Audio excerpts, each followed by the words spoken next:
Hello hello hello. हाँ जी हाँ नमस्ते। मैं मेरे लिए पूछना चाहती थी आपको। हाँ एक जी। तो मेरे को है ना अस्थमा की बहुत प्रॉब्लम है और एक एसिडिटी, दोनों प्रॉब्लम मेरे को बहुत ज्यादा। अस्थमा की तो बहुत ही ज्यादा प्रॉब्लम है।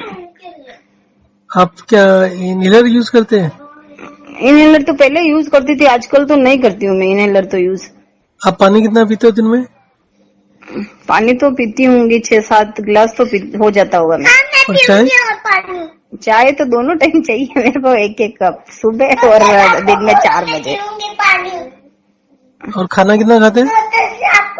खाना तो दो टाइम खाती हूँ। 3 रोटी सुबह खाती हूँ और 3 रोटी फिर शाम को खाती हूँ। और दिन में थोड़ा बहुत कुछ खा भूख लगेगी तो ठीक, नहीं तो इतना कुछ जरूरी नहीं रहता है, लेकिन दोनों टाइम रोटी। आप वॉक इन रेस करना शुरू करो पहले तो। 2 दिन वॉक अच्छा इन रेस करो और वॉक इन रेस में 5 मिनट चलो, 5 मिनट लेटो।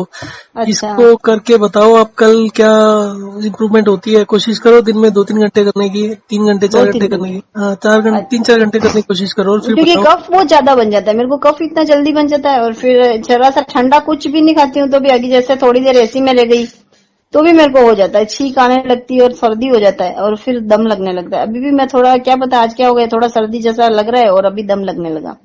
तो वैसे मेरे को अक्सर दम लगता ही है। सबसे पहले आप वॉक इन रेस करो और वॉक इन रेस करने से ना आपको थोड़ा हाँ सा एनर्जी बढ़ेगी और अच्छा उसके थोड़ा सा ठीक होगा। तो उसके बाद फिर पानी का शुरू करते हैं। अच्छा, चलेगा चलेगा, हो हाँ जाएगा, ठीक है। हफ्ते हाँ 10 दिन में ठीक हो जाएगा।